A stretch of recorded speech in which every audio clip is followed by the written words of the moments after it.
Okay, guys, here we are. Well, if I've got to watch it, so have you.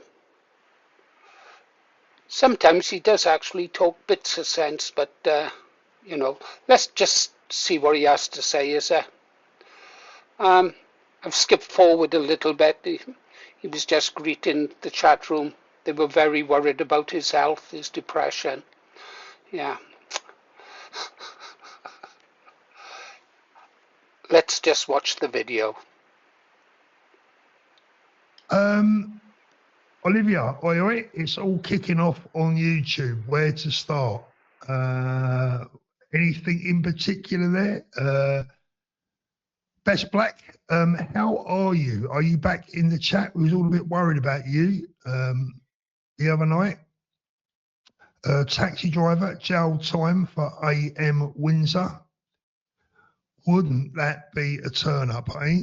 Wouldn't that be a turn up? Carol, enjoyed your interview with Connor Tomlinson today. Yeah, that was another difficult interview for me in many respects because, look, as I've said all along, I'm more interested in being conciliatory rather than going on the offensive. Going on the offensive is very easy. It's a cheap way of getting clicks. It's a cheap, easy way of getting views. You know, you run the fancy headline and you deliberately throw in the kind of got your questions that I've never appreciated myself. In fact, I always offer my guests a basic list of the questions that I intend to ask ahead of me asking them. And I tell you why I do that, because I think you get a more honest answer from someone when you give them a chance to think about it. If you give them questions that you know they're going to find difficult to answer on the spot, you don't always get to really see what's inside their mind or what's in their heart. As it happens, to his credit, Connor turned that opportunity down and said, no, fire away. And that's what we did. So I hope you enjoyed that interview. If you haven't seen it already, please do so. Guys, let me know what you think in the chat. Should Andrew, the former Prince Andrew, should he be going to prison if found guilty of misconduct in public office? And I can think of a few people right now who shall remain nameless for the moment. I can think of a few people in high positions of power who are almost certainly guilty of misconduct. Okay, I'm going to pause, fast forward, see if he sends anything interesting. Watch the money tick up on the right, guys. It's quite illuminating. Skip forward a tiny bit, nothing interesting. You can come on and talk about Prince Andrew. I keep referring to him as Prince Andrew. Of course, he's no longer a prince. If anyone's got anything to say about the Connor Tomlinson interview I did, you're welcome. Jeremy Clarkson, of course. There's talk of Jeremy Clarkson joining forces with Rupert Lowe. Do you think that would be a good idea? And I also want to talk about a couple of the policies of Restore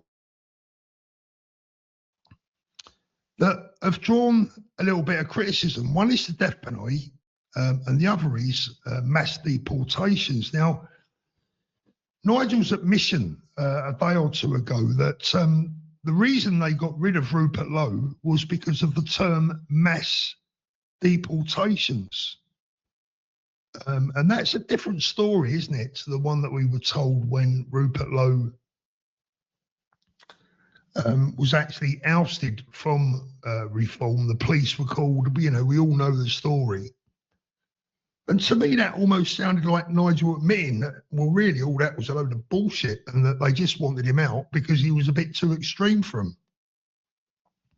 And he wasn't towing the party line and, saying the things that Nigel wanted him to say. But that would make him a liar, wouldn't it? So is that a man that we could trust, not only as Prime Minister, but more importantly, is it a man that we could trust to deliver what he says he's going to deliver. And quite honestly, I'm still not exactly sure even what he's saying he's going to deliver, especially when it comes to deportations. Maybe I've missed something. I don't know. Rupert has been quite clear about his idea of who needs to go from this country. I believe that him and Ben Habib are very much on the same song sheet. Not sure on Ben's stance on the death penalty. For what it's worth, I'll give you mine. I always used to be a staunch believer in capital punishment. But as I've got older and I've seen the amount of miscarriages of justice that happen, when I see innocent people going to jail, found guilty by judges, in my opinion, I'd hesitate to use the word corrupt judges, but some of you may choose to use that word, as strong a word as that. When I see some of the sentences dished out by judges and the decisions that have come to in a court of law, especially now we have sectarian issues within the jury system as well, I would personally be in favour of capital punishment for certain crimes. Certainly for crimes against children. I won't name them, but I'm pretty sure you can guess what they are.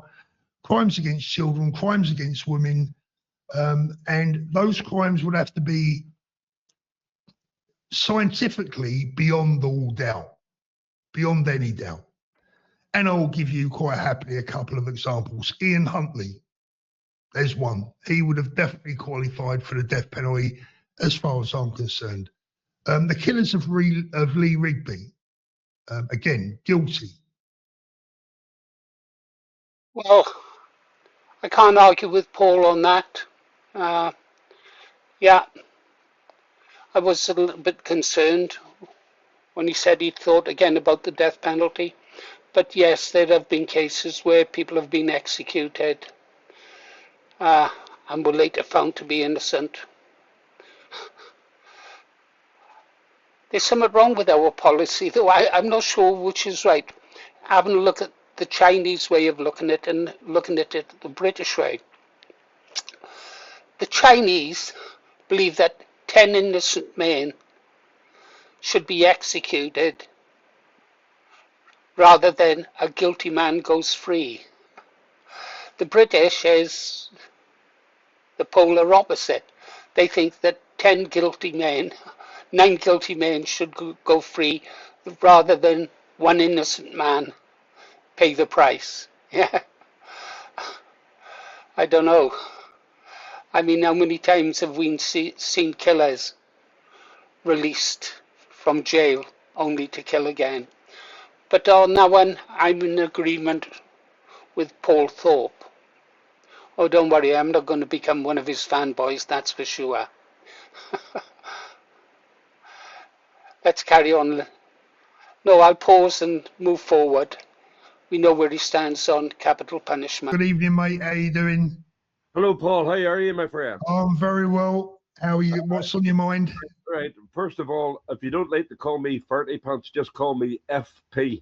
FP, yeah. I'll go for that in future, I think. FP. Yeah. What's on your mind, FP? Well, it's actually to do with restore and advance. We are both two ends of the same stick. And we will unite. I do believe there will be a unity between the two parties. And what I don't like to see is infighting on comments between people point scoring over one another. Yeah. Because we are going to come together. Now, I'm in no hurry. There's no rush. No, there's no rush. I mean, look, I agree there's no rush. I think for me, I will say I think the earlier the better because, the longer we've got, the stronger we can become. But there is no rush right now. Yeah, go ahead. Well, the only thing I would say is I don't exactly feel that so far, at least, Rupert's rhetoric has been particularly encouraging. And if you don't mind me saying, perhaps a little bit presumptuous that everyone is just going to, get behind the leader, as it were. Well, that's true.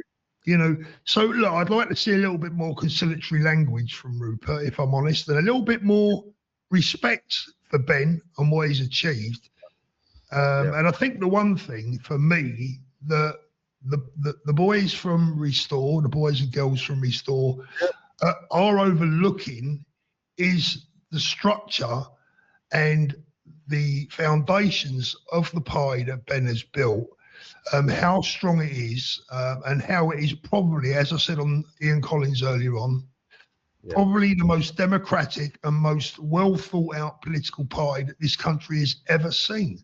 And I think it will be a shame to just dismiss that out of hand. Well, as I say, there's no hurry for advance, and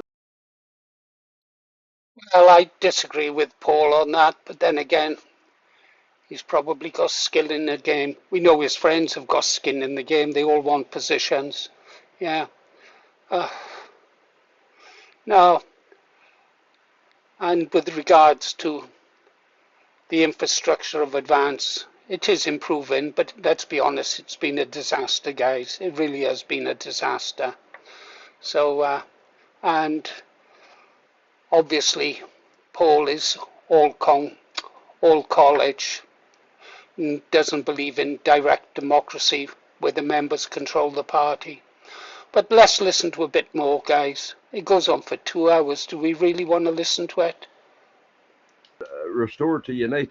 What needs to happen is Ben, Rupert, and Nick Tanconi, all three of them sit down and thrash it out and get and knock out the finer details, and then unite. If it's on the cards. Yeah, I mean, look, I had Connor Tomlinson on yesterday. I've got messages going back to Rupert Lowe. I'm in dialogue with Nick Tanconi. Obviously, I speak to Ben not every day, but almost every day. Look, things are happening. We can only keep trying. We can hope. And, if everyone sees sense, then there will be unity. Because like I keep saying, the biggest thing for me, my biggest answer to anyone's question is this: what's the alternative? There's a quick solution to this, Paul. Dismiss the college. Go for a direct democracy. Yeah? What are you frightened of? You frightened that your cronies will lose their positions? Their future seats at the high table? Yeah. I tell you what, if the Congress was to go, it wouldn't be a problem, would there? Direct democracy or nothing, Paul. The alternative is, potentially a Nigel Farage led government. But I don't think Nigel will ever be Prime Minister. I don't think he wants to be Prime Minister. I really don't. I don't think he's got the guts for it. I don't think he would make a good Prime Minister if he ever did get on. No, I don't. I think we see. I think we see some pretty.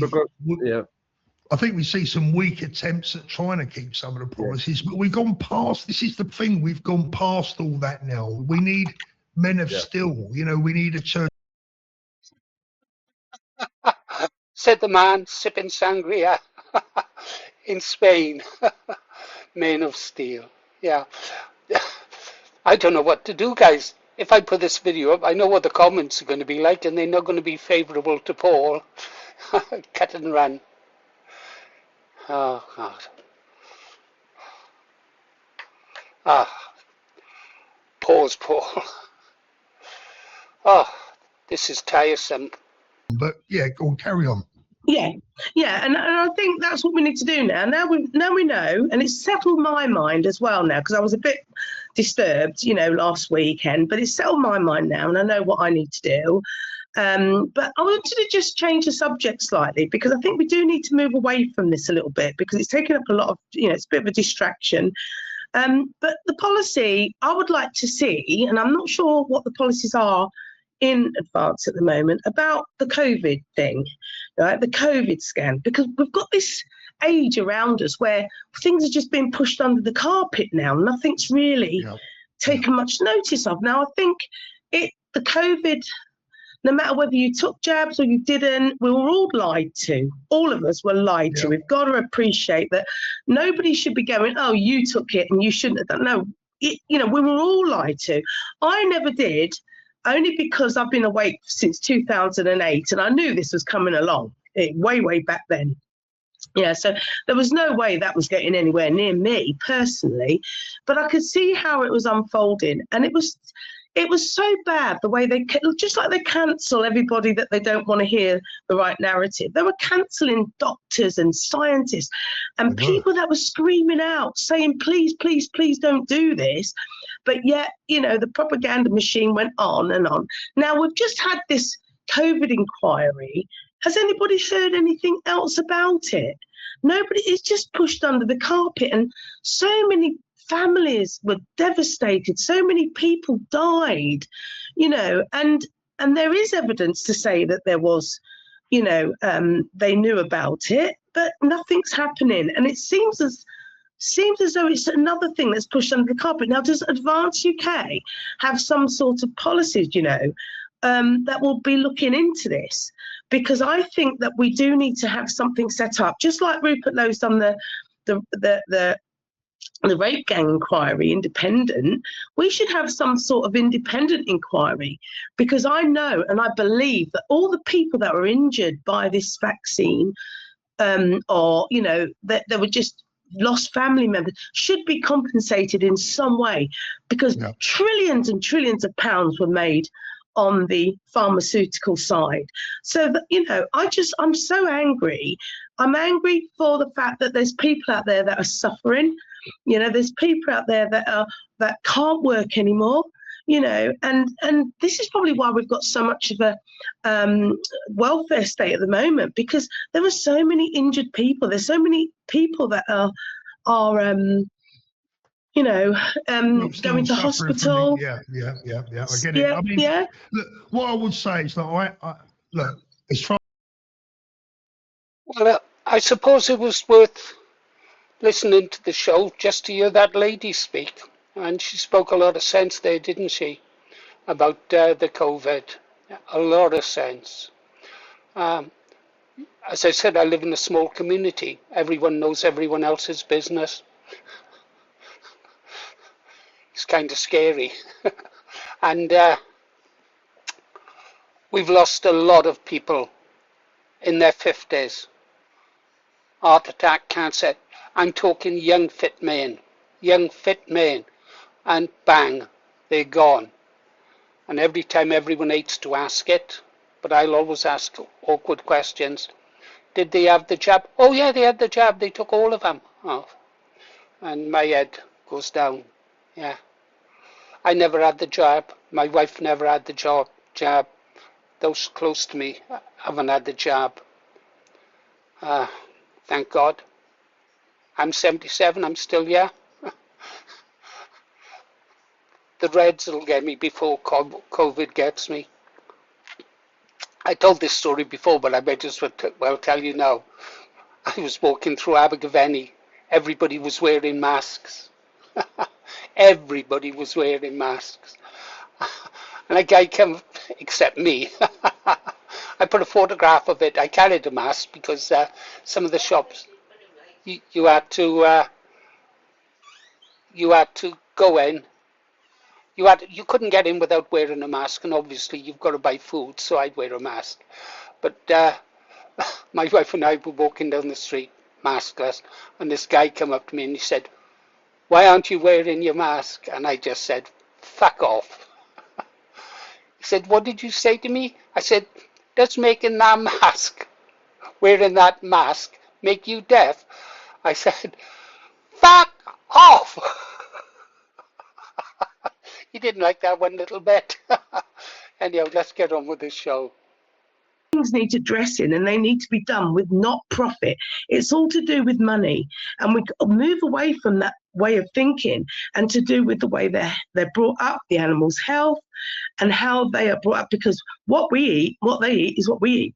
Yeah, and so we need to. I was going to say, I tell you, as a former horse owner myself, anyone, if you've ever had an equine vet out, you'll know exactly that what you're saying is absolutely right. I mean, it's, mortgage your house time. I mean, look, as far as the animals are concerned, you won't find a bigger animal lover than me. As far as I'm concerned, and I don't speak for the party now, but I speak for myself, the murder of an animal is not a lot different Yeah. from the murder of a human being. If you can do it to an animal, you can do it to a person. It's more horrific. This halal thing, that's barbaric as far as I'm concerned. To slit an animal's throat and hang it and let it bleed to death. I mean, I'm sorry, we've moved away from that. We should not have that practice in this country, because we don't do that. We stun our animals before they die, and then they get the blood removed, they bleed the blood, but the animal is stunned. It doesn't sit there for 4 or 5 minutes, with its throat cut, and it's horrific. Why are we allowing that practice in this country? Full stop. No, it doesn't matter what else goes on. Not only that, why are we allowing it to be fed to our children in our schools without their knowledge? Yes. I mean, I'm telling you now, you go to a Nando's now and it's almost certainly halal, and they don't say it. Yeah, but why are they doing that? Why are they allowing that to happen? And somebody brought up the issue of kosher meat. Well, I know there's a difference there, but a lot of that meat's imported, because they keep their practices, and they run their traditions or whatever. But we are being forced down that road by having it in supermarkets, restaurants, schools, hospitals, and it is just not acceptable. Halal meat is not acceptable. If you want to import it into your home or whatever, then fair dues, do what you like. But we don't have slaughterhouses here specifically to hang a cow up or a sheep or a goat, slit its throat and let it bleed to death. And torture it, basically. Yeah. Foxy lady, thank you so much for coming on. Always lovely to see you. And good luck with your application. Good luck with your application to the college. Thank you. You'll be an asset. Thank you. I'm speaking to David Rhodes, hopefully shortly, and hopefully, fingers crossed. Cross your fingers for me. I will do. All the best to you, my darling. Take care. All the best. Okay. Well, in all honesty, the show hasn't been too bad. I think the callers are making the show. How far through are we? Halfway. Well, I've started. I might as well finish. I've got to give him a fair crack of the whip, haven't I? I mean, I don't know if anything is what he's going to say later on that might cause people some concern. We shall have to see. But in all fairness, we've got to give him a fair crack of the whip. I'm just waiting for him to drop the ball. Good night. Bye-bye. Good night. Bye-bye. Quick message here from Mr. Drayan that Richard needs to apologise for calling Rupert and his team as Rollins. Who the F is he to be able to say that about the brilliant Rupert Lowe and his team? Disgusting and needs calling out. Mr. Drayan, if you saw Richard's live stream this morning, he did indeed apologise for his choice of words. I believe he is also messaging certain individuals privately to apologise as well. And I will say this, look, I spoke to Richard myself and said, you know what, mate? Maybe you could have worded it slightly better, right? But I will never knock Richard, and I'll tell you why I won't knock him, because I've never met a man more passionate than Richard about saving his country. That's basically all that matters to him. And I admire that spirit. Would I have worded things differently? Yes, definitely. Would I have advised Richard to have worded it slightly differently? Yes. But he is what he is. He wears his heart on his sleeve, and you either like him or you loathe him. But the one thing you can't knock is his passion and his love for this country. Thank you very much for that. There you go. Right, now I've got to come in. Well, he's not. Richard has apologised. Well, all I can say is Richard is spineless. He said what was in his heart. Yeah, he meant what he said. And Thorpe's defence of him is disgusting. But unlike Thorpe, Richard Inman did speak what he felt. Thorpe thinks exactly the same way, but doesn't the courage to say it. Because at the end of the day, Paul Thorpe is just a plastic patriot. who does have some good content on his show. Yeah, run with the fox, hunt with the hounds. Sit on the fence pole for as long as you can. You're going to have to fall off it one way or the other. Let's carry on. Marie says, love Richard. Linford is up next. Linford, how are you doing, my friend?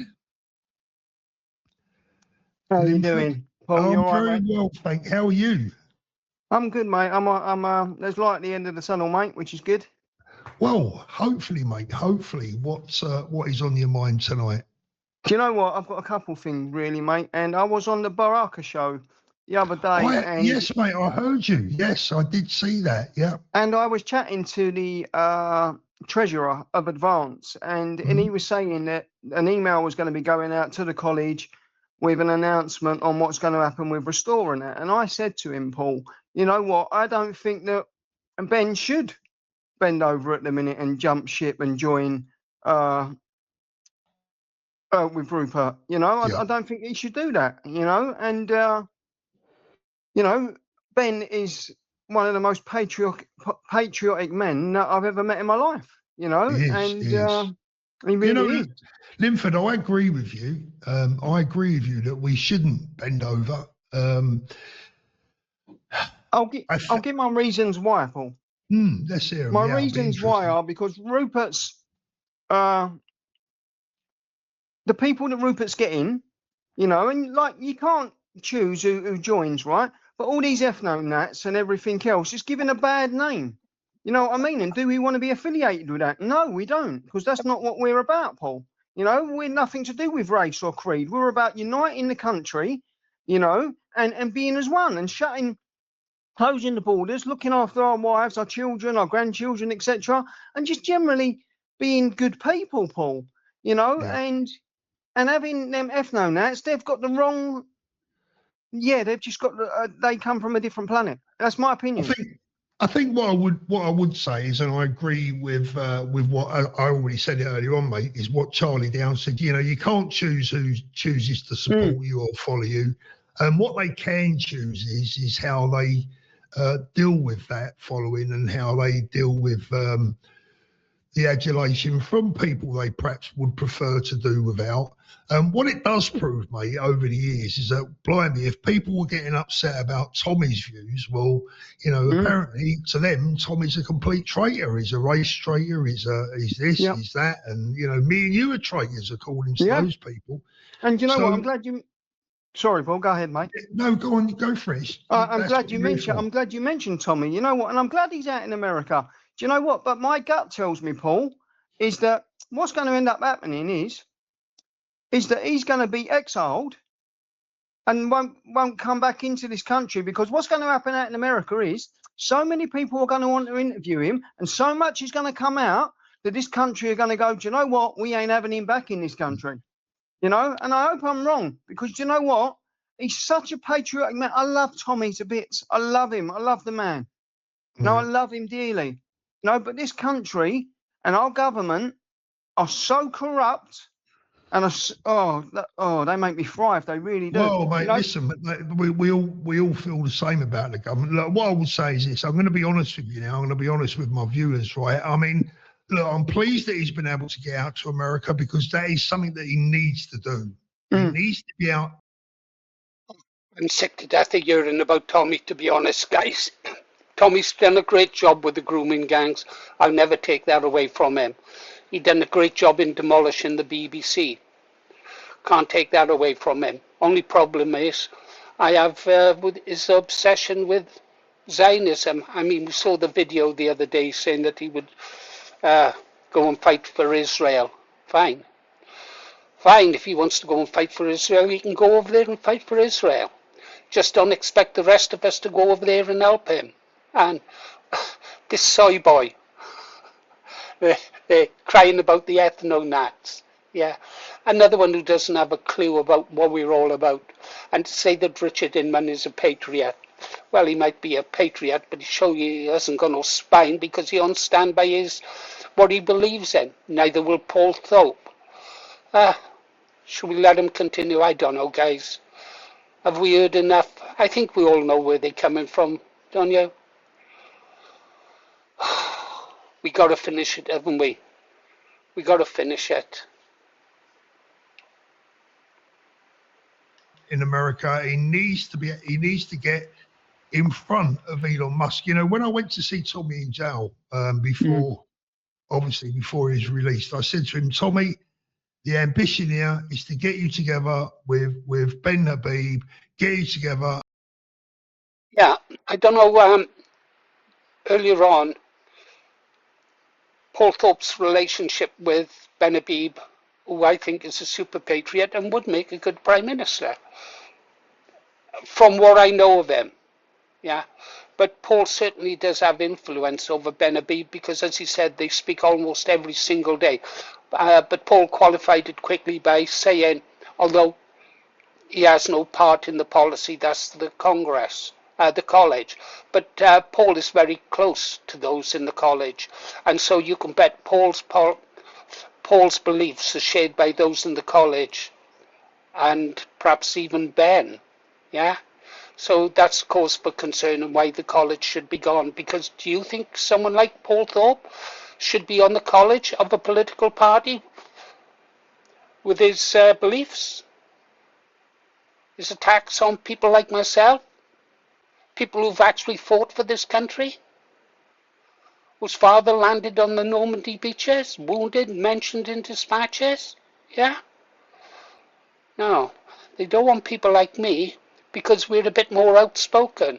We only say what the people think and believe.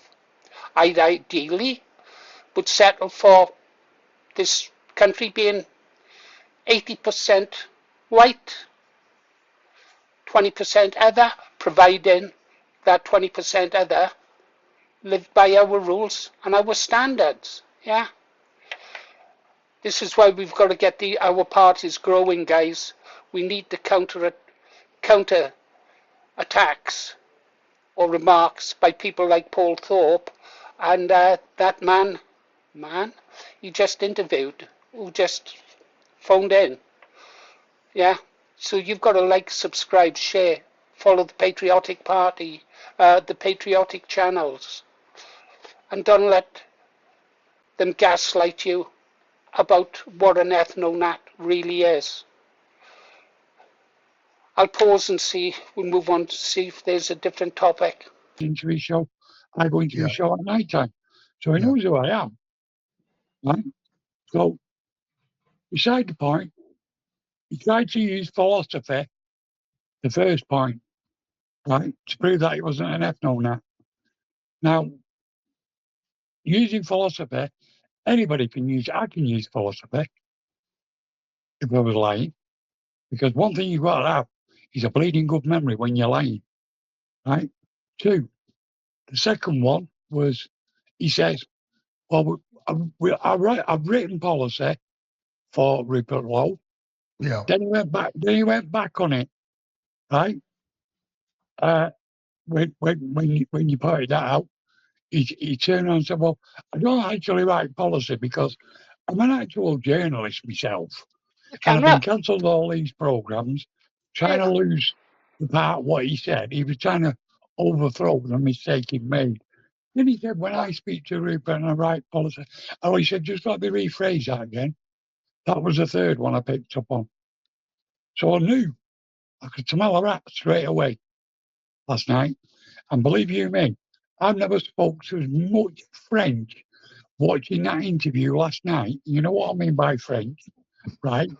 Because you look confused at the end of the interview, enough to say, "Stop blowing smoke up my ass, sunshine, because it's not working."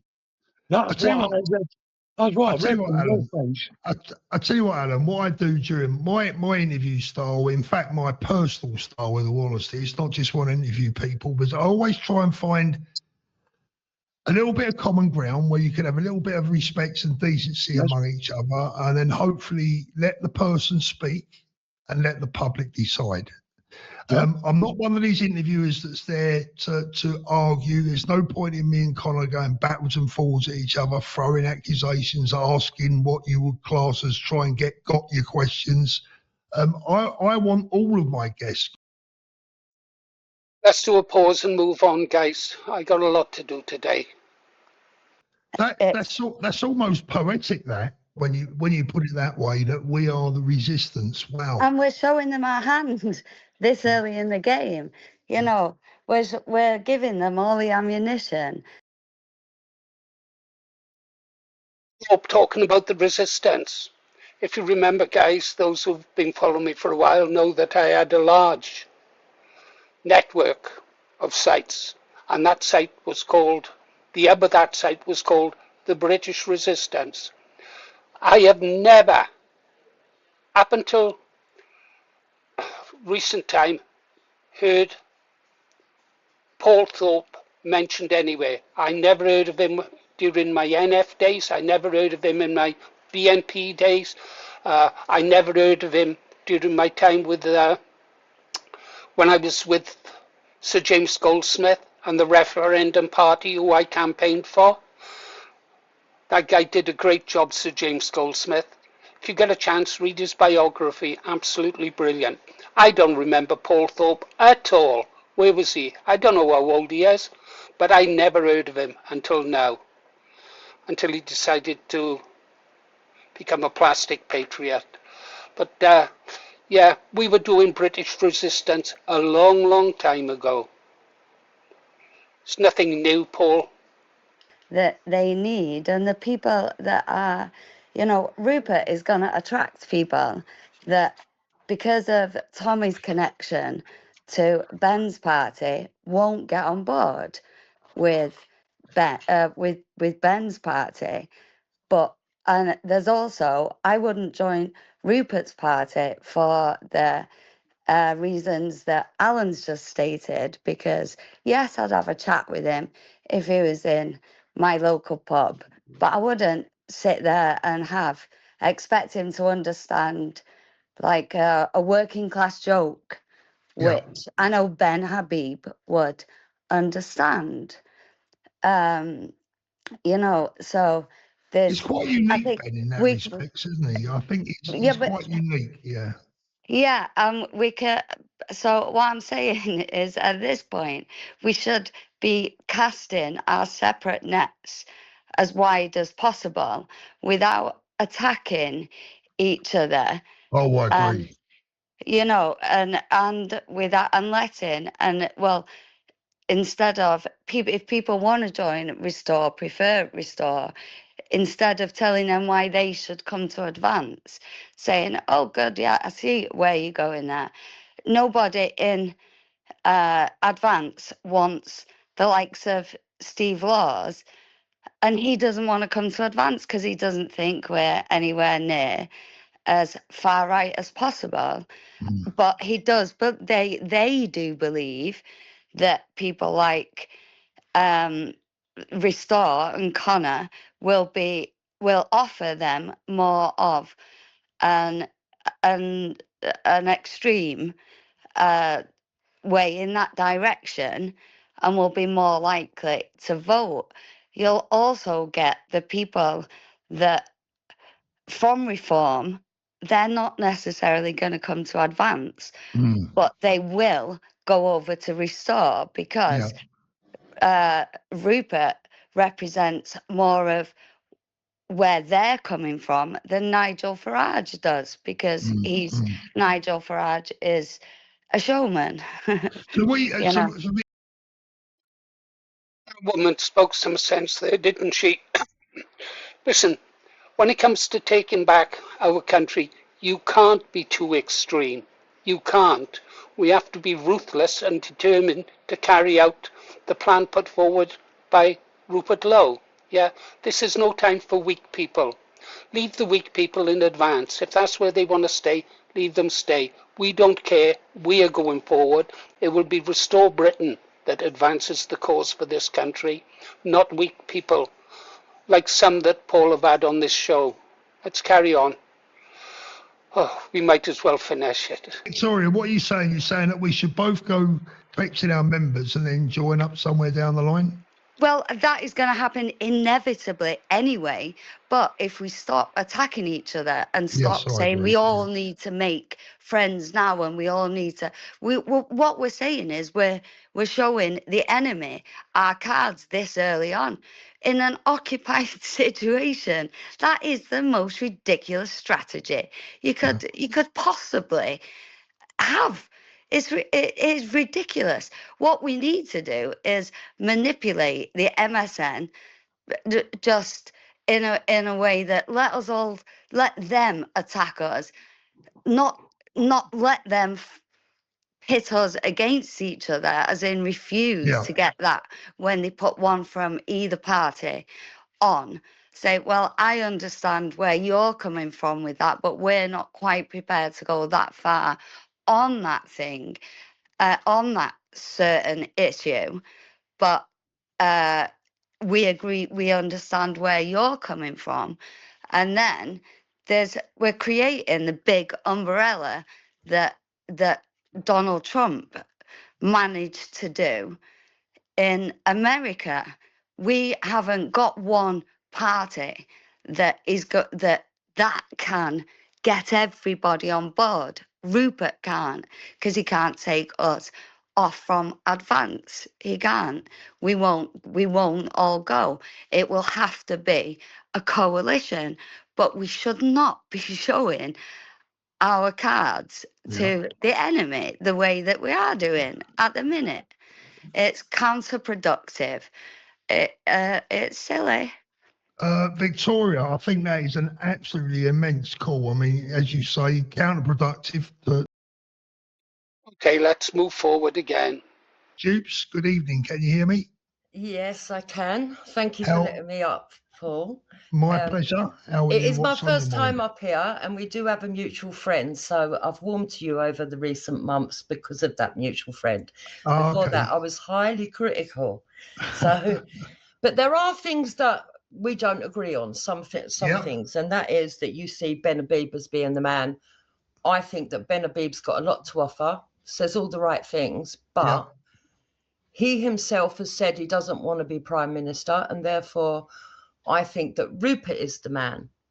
I also think that Rupert has got the X factor and the edge that we actually need.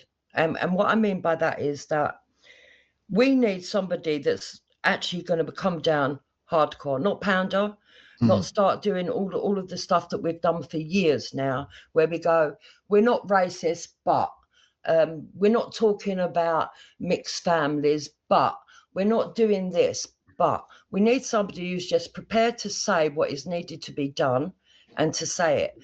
And we need people to stand up and say it's not ethno-nationalism, right? To say that people that have a heritage here for thousands of years deserve to be treated with a bit of respect by people that are coming to join our community. And I think that should be a bloody formality, shouldn't it? Yes. Make your mind up, Paul. Make your mind up. I like what that lady said. It's not ethno-nationalist to speak the truth and want your country back. And Paul nodding his head in agreement. When what he really thinks is there shouldn't be no ethno-nats. Let's carry on, is that? Let the lady finish. Absolutely. And the other thing that I'd like to say is that all this, and I'm glad that Richard has apologised, and I know that all of us, myself included, all of us have said things at times where we're passionate and we have a knee-jerk reaction, and then we're like, oh, don't we just? Yeah, all of us, and that's being human. And especially sometimes, can I just say, sometimes we take it on those we love the most, and we often do that within certain groups where we don't actually mean it, but go on, carry on. But I also think that we need to be very careful not stooping to lefty tactics, which we've all done as well in the past, right? Okay, let's move on. Listen to this. As a member of the college, what is my role? And frankly, the best way to describe it is we're advisors. You know, we're shoulders, we're ears. You know, so, you know, if you know, Ben might ring me and say, Paul, can I get your take on this? And then he'll ring another member of the college and he'll speak to another member of the college. And basically, it's a consensus of opinion of a group of people. So it's a focus group. It's like a... Yeah, that'll never work. Never. Let's move on. Rupert Lowe, because I think Rupert Lowe has got his finger on that, whereas I don't think that Ben Abiba's caught up to that It's yet. a really, really good point. It's a really good point. And one of the things is like our tolerance in the past has definitely been used against us. The question that I will come back to on that and is I agree. The only thing that slightly concerns me about is how big a reach. At what point does Rupert's popularity peak, do you think?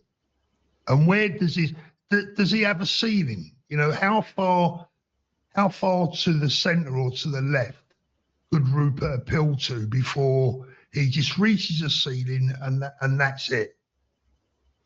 Well, I think he's made it quite clear. I think Connor did when he come on and spoke to you yesterday, from my understanding as an observer. I'm not part of any group talking on anyone's behalf. I'm just somebody that watches the right a lot. Yeah. So watching Connor yesterday, I think he clearly explained it, that people that have come into this country want to integrate, become our family, become our community. You know, those kind of people, they're not interested in running out. And I think it's been really unfair the way that we've had, and it suits Farage's lot. You know, I think it's been amazing that Alex Phillips, I used to think she was great. You know, she said all the right things and then she exposed herself really badly. Yeah, let herself down, hasn't she? Yeah. Yeah, she has, yeah. And, you know, for them, it's good for them to sort of brand everybody an ethno-nationalist that supports Rupert, but it's really not. I know that there's been vocal ethno-nationalists, if you want to call them that. I'd rather use the M word that nobody else likes.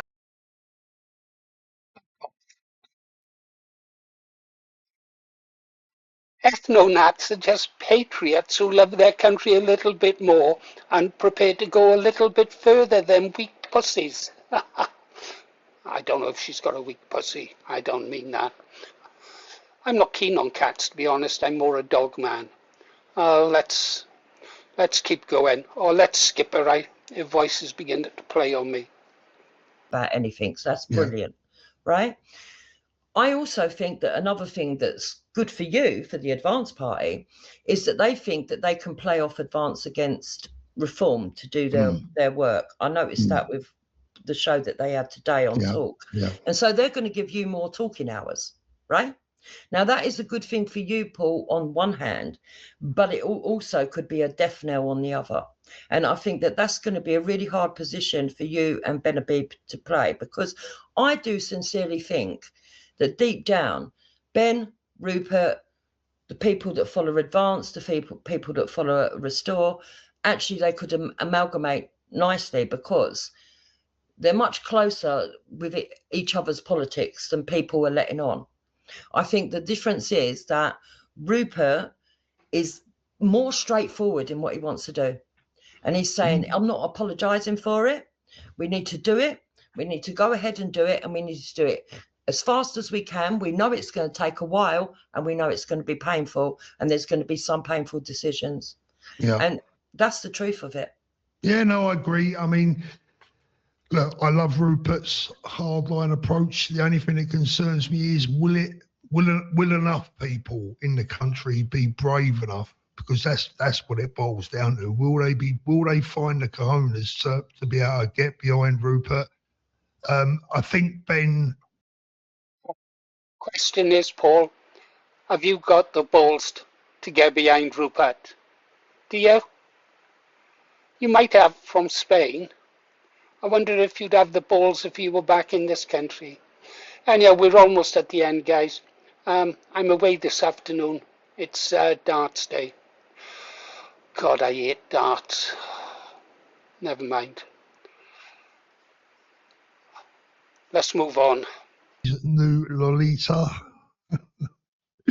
Gone a long time and ago. you know, if you think about the creeping sort of authoritarianism around the world, And there's sort of, you know, there's all kinds of countries in conflict. There's these supranational organisations that are not democratic, that are trying to dictate to us.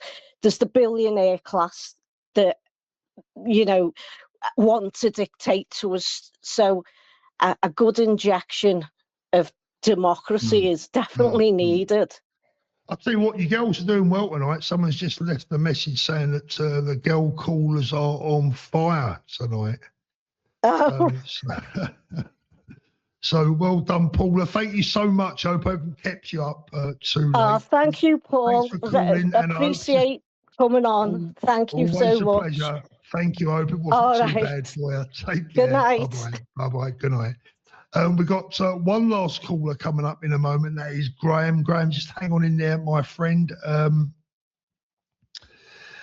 Let's have a little look at some of the super. Time to count the take. All this money could have been donated to leaflets or newspapers. Never mind. Oh, €2. They won't buy much, will they? Let's just watch it.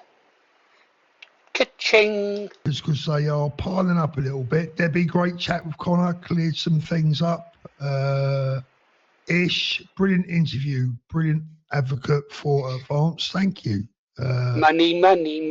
Stop animal cruelty. One of that lot, I'm proud of it. Reform can sod off.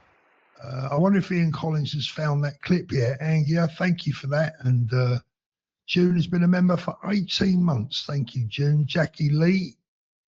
Getting Ben and Rupert together is like waiting for Oasis reunion. It's funny. But obviously more important. I hope the tickets are easier to get and not as expensive. Thank you, June. Really appreciate that. Give boy Alex Phillips is Farage's new Lolita. Debbie again, I hope Rupert endorses Nick Buckley.